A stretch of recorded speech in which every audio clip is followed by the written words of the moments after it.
Welcome to Tales of Wonder. I'm Martell, reading My Father's Dragon by Ruth Stiles Gannett.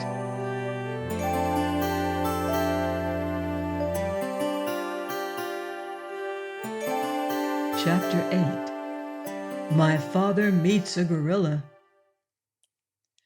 My father was very hungry, so he sat down under a baby banyan tree on the side of the trail and ate 4 tangerines.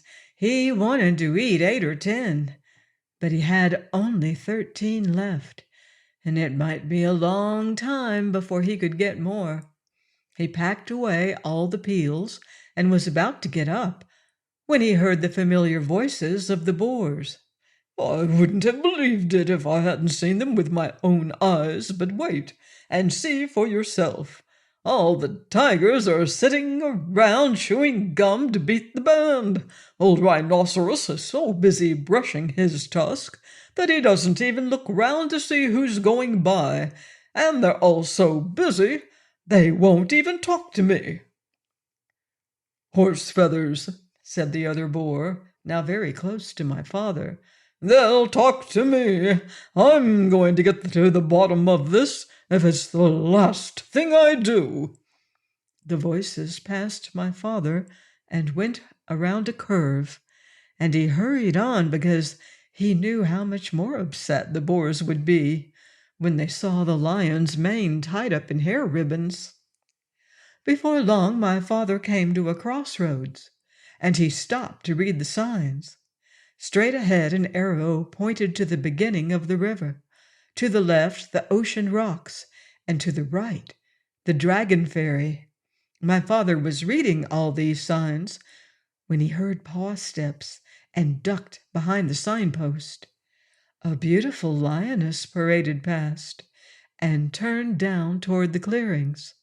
Although she could have seen my father if she had bothered to glance at the post, she was much too occupied, looking dignified, to see anything but the tip of her own nose. It was the lion's mother, of course, and that, thought my father, must mean that the dragon was on this side of the river. He hurried on, but it was farther away than he had judged. He finally came to the river bank in the late afternoon and looked all around, but there was no dragon anywhere in sight. He must have gone back to the other side.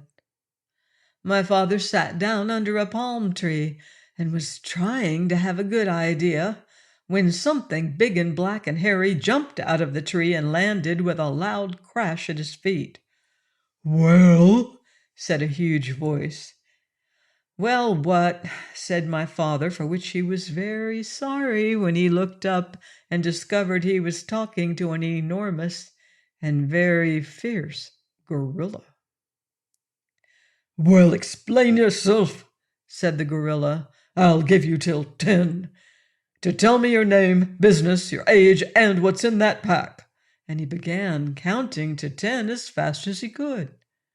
My father didn't even have time to say "Elmer Elevator Explorer" before the gorilla interrupted. "Too slow. I'll twist your arms the way I twist that dragon's wings, and then we'll see if you can't hurry up a bit." He grabbed my father's arms, one in each fist, and was just about to twist them when he suddenly let go and began scratching his chest with both hands. "Blast those fleas!" he raged. "They won't give you a moment's peace, and the worst of it is you can't even get a good look at them. Rosie, Rhoda, Rachel, Ruthie, Ruby, Roberta, come here and get rid of this flea on my chest. It's driving me crazy."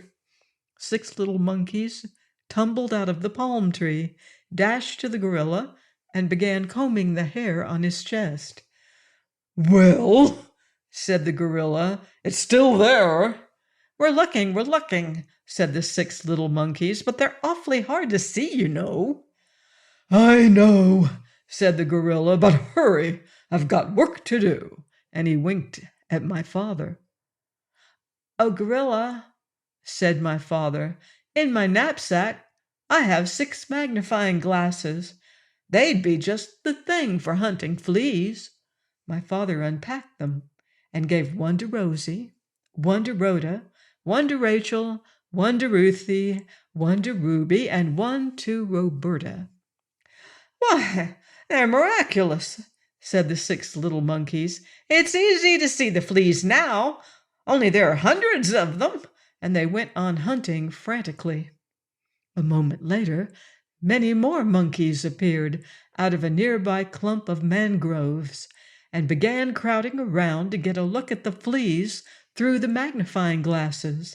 They completely surrounded the gorilla, and he could not see my father, nor did he remember to twist his arms.